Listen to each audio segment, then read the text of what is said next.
اللہ تعالیٰ میرے دوست عزیز اللہ کا بھلا کرے. میں سویا ہوا تھا اس رخ انہوں نے مجھے یہاں سے پکڑا. جمعے کا دن کیوں ہے, بڑا ضروری کام ہے. اٹھی, مجھے خیال آیا جمعے کو نئی فلم ریلیز ہوتی تھی تو کوئی بکنگ کرائی ہوگی تو لے جانا چاہتا ہوگا. میں کیا میں کپڑے بدل لوں کہ نہیں, کپڑے نہیں بدلنے, ایویں چل. تو ہم سینٹرو ماڈل اسکول سے اکٹھے آ رہے تھے, اس لیے بہت محبت تعلق تھا. تو ہم چل پڑ. جب تھوڑی دور گئے تو کہنے لگا پہلے جمعہ پڑھنا ہے. تو پھر مجھے شک ہوا کہ جمعہ پڑھنا ہے تو پھر فلم تو نہیں, کوئی اور چکر ہوگا, یا ہو سکتا ہے سیکنڈ شو ہو سکتا ہے اس کی ہو. جمعہ پڑھ کے آ گیا. نیلا گنبد وہ جو ساتھی تھا وہاں جمعہ پڑھا. جمعے کے بعد پھر آ گیا. میں کہا ہوں دس کہ اپن تبلیغی جماعت نال چلنا ہے. میں کہا تو جا, مینو معافی دے, میں نہیں جانتا. ہمارے پنجابی کی مثال ہے, کبے نو لت لگی وہ سدھا ہو گیا. وہ اس کی زبردستی میری ہدایت کا ذریعہ بن گئی. اللہ نے مجھے اس راستے پہ چلا دیا. نہ فیملی بیک گراؤنڈ ایسا, نہ اپنا ذوق شوق ایسا. وہیں سے میں نے 4 مہینے تبلیغ کا ارادہ کر لیا. 4 مہینے کے بعد جب میں نے اعلان کیا کہ میں اب کالج نہیں پڑھوں گا, میں مولوی بنوں گا, تو میں تمہیں کیا بتاؤں کہ کیا گزری, کیا بیتی, اور کتنا کچھ جو سانس سے نکلی ہے وہ دھن سب نے سنی ہے. جو تار پہ گزری ہے وہ کس دل کو پتا ہے. جو مجھے گالیاں سننی پڑی اور لان تان. یہ میں آپ کو کہانی کوئی اپنی بڑائی کے لیے نہیں, بلکہ آج اس منظر کو دیکھ کر مجھے چند باتیں یاد آئیں. وہ بچوں سے شیئر کرنے لگے. باپ نے بولنا چھوڑ دیا, ماں نے بولنا چھوڑ دیا, چاچے تائے. ہمارے ڈیرے میں, ہمارے جب تک تایا زندہ تھے تو ان کے ڈیرے میں شام کو مجلس ہوتی تھی. ان کے بعد لیکن میرے باپ پہلے فوت ہو گئے, میرے تایا بعد میں فوت ہو گئے. تو شام کی مجلس سارے چاچے تائے بابے اکٹھے ہوتے اور میں نشانہ ہوتا, اور ہر ایک کی کوشش ہوتی تھی کہ ایسا جملہ بولوں کہ یہ ذلیل سے ذلیل تر ہو اور تنگ آ کے یہ چھوڑ دے. یہ 6-7 مہینے کی کڑوی گولیاں تھی جو میں نکلتا رہا. اس میں سے ایک جملہ تھا جس کی وجہ سے آپ کو ساری کہانی سنا رہا ہوں. تم مولوی بنتا پہ تینوں کہیں مڑ پوچھنا ہے, تین تک کسی جتی سے نہیں لکھنا, تیرا تو رشتہ ہی کسی پاسے نہیں ہوگا. تو پھر اچھا, ہمارے دیہات کا کلچر تھا, پنجاب کے لوکل دیہات, مہاجر نہیں لوکل, کہ شام مغرب کے بعد امام مسجد ویسے چنگیر اٹھاتا تھا, اتنی بڑی ہوتی تھی, اور پھر وہ پورے گاؤں کا چکر لگاتا. ہر گھر سے روٹی دال سبزی اچار وہ اکٹھا کرتے کرتے کرتے کرتے کرتے اپنے گھر آتا. پھر وہ اس کے بچوں کا کھانا ہوتا تھا, تنخواہ ہوتی نہیں تھی. تو پھر مجھے میرے چاچے بابے کہتے, ہمارے امام صاحب رحمت اللہ علیہ, ان کا نام تھا محمد بخش, تو وہ مجھے کہتے تو محمد بخش موٹھا بنو ہے. موٹھا ان کی قوم تھی. تو ہوں محمد بخش موٹھا بنو ہے کہ گلیاں پھر سے تو روٹی پہنتے کھاسیں. تینوں کہیں جتی تو ہی نہیں لکھنا تو کر کی چھڑے. یہ جملے مجھے اس لیے یاد آئے کہ آپ نے مجھے بلایا. اگر میں ڈاکٹر ہوتا مجھے آپ بلاتے, شیخ صاحب کو پوچھو کدھر بیٹھے, کیوں میں نے سدے تو کون بولا. کوئی پروفیسر ہوتا, کوئی تاجر ہوتا, کوئی بڑا کاروباری ہوتا, مجھے یہ عزت ملی ہے تو اس اللہ کے دین کی نسبت سے ملی ہے کہ میں نے کہا جی اب جو ہو جائے. چونکہ 70s میں ڈاکٹر ایک اچھا امیج تھا, اور ڈاکٹر ہوتا تھا, تاجر نہیں ہوتا تھا. میں درد سے کہتا ہوں میرے دیش کے 99 ڈاکٹر تاجر ہیں، کوئی ایک ڈاکٹر ہے، باقی تو مریض کو کسٹمر کی نظر سے دیکھتے ہیں۔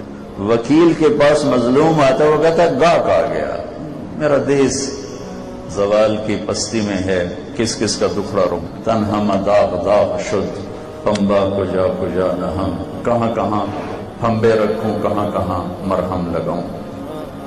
تو میں شیخ صاحب کا آپ سب بچوں کا شکر گزار ہوں، میں نے اس کو برداشت کیا، اور مجھے بھی پتا تھا کہ میں مولوی بن رہا ہوں تو مجھے کچھ سلام بھی نہیں کرے گا، کیونکہ اتنا اس وقت اس کا تاثر عجیب تھا۔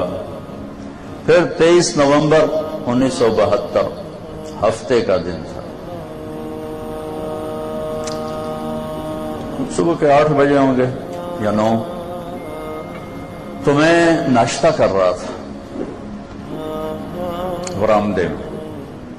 میرے والد رحمت اللہ علیہ وہ گھر میں داخل ہوئے، انہیں سفید اور پگڑی کھول کے نا یہاں کندھے پہ رکھی ہوئی تھی لیفٹ، مجھے دیکھنے کا پارا چڑھا ایک دم، کہنے لگے یہ تو مولوی بننا ہے، تو میرے گاڑی چوں نکل گیا۔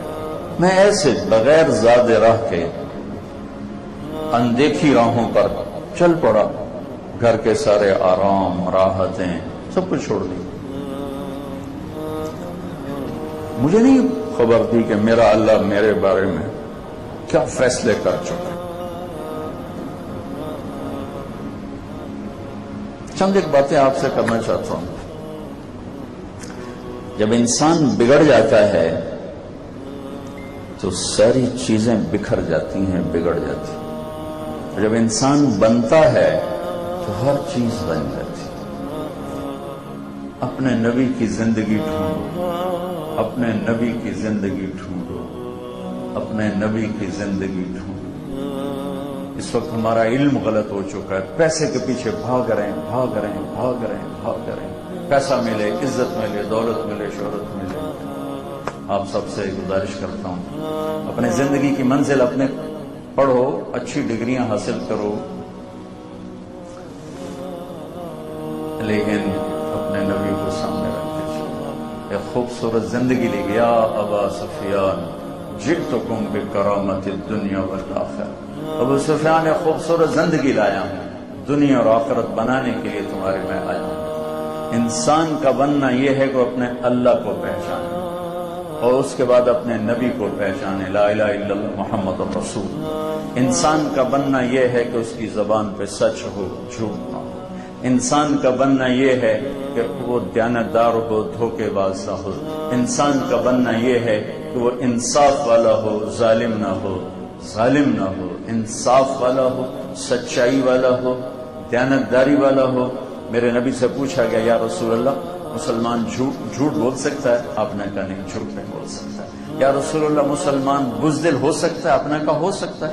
یا رسول اللہ مسلمان بخیل ہو سکتا ہے؟ آپ نے کہا ہو سکتا ہے۔ یا رسول اللہ مسلمان جھوٹ بول سکتا ہے؟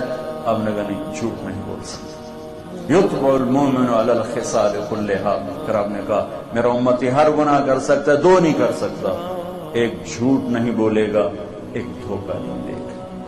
جو اب ہمارا قیمتی سرمایہ ہو، اور ایک ہماری تاریخ ہے، ہم ایک تاریخ رکھتے ہیں۔ کربلا چمکتے سورج کی طرح ہے کہ اللہ کو راضی کرنے کے لیے نسل، جان، مال، اولاد، جو کچھ بھی قربان کرنا پڑے، سستا سودا ہے، اللہ ہاتھ سے نہ جائے۔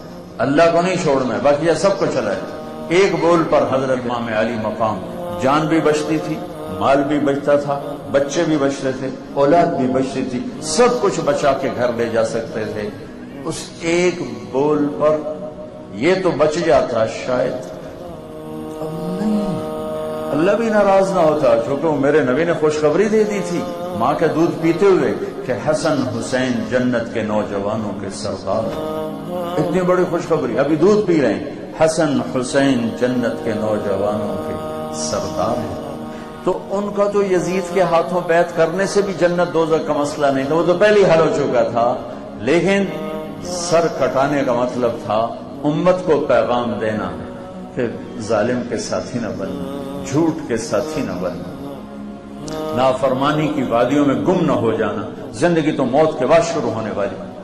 کوئی آسان ہے؟ میرے بچے کا بازو ٹوٹا، اس نے چیخیں ماری، میں باہر بھاگ گیا، مجھ سے سنی نہیں گئی، اس کی چیخ و پکار سنی نہیں گئی. کیا خیال ہے ایک شخص کے سامنے بچہ کٹے، بھائی کٹے، بھتیجا کٹے؟